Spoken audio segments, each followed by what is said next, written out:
আর এই যে ড্রেন দেখুন, কত বড় ড্রেন।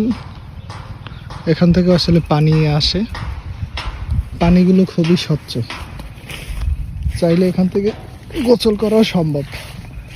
যখন পানি আসে তখন এর স্রোত থাকে প্রচুর পরিমাণে, সেই স্রোতে আসলে গোসল করা যায়। এবং পানি যে বিলামের পানি, এগুলো সরকারি পানি কিনে তারপরে কৃষকরা এখানে এনে থাকে।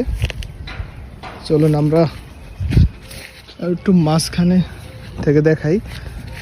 এই যে ক্ষেত দেখতে পাচ্ছেন, এই যে ক্ষেতের, এটা হচ্ছে ভিটা বলে আমরা।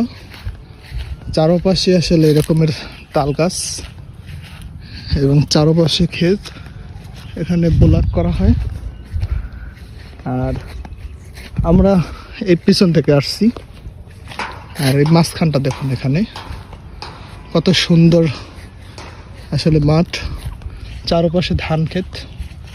পর্যায়ক্রমে আসলে এখানেও একটা সময় বাড়িঘর উঠবে এবং ঘর বসতি হবে এখানে। আমরা ছোটবেলায় আসতাম এখানে তাল খাওয়ার জন্য। এই যে দেখুন মাথার উপরে তাল গাছ, এই যে পিছনে এই দেখুন পাকা তালও আছে, একদম পাকা পিওর তাল। এই যে দেখুন পাকা তাল। যদি পরে আসলে তাল বাড়িতে নিয়ে যাব এরকমের, এই 12 মাসি তাল বলে এটাকে। ওই যে দেখুন একটা তাল পড়লো, দেখুন রাশি কতটা ভালো, বলার সাথে সাথে তালটা পড়লো।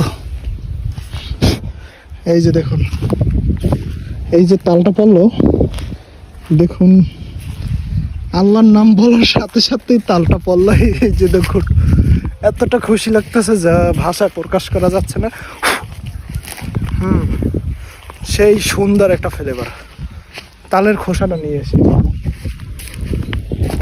অনেক ঘ্রাণ। এই যে দেখুন, এটাকে মাথা বলে আসলে। এই যে দেখুন এইভাবে থাকে তাল। তো আসলে আজকে সব থেকে ভালো লাগলো যে বললাম যে যদি তাল পরে বাসে নিয়ে যাব, তো তাল পড়লো আসলে। এই যে আরো চলেন আমরা দেখি এই পাশটায়।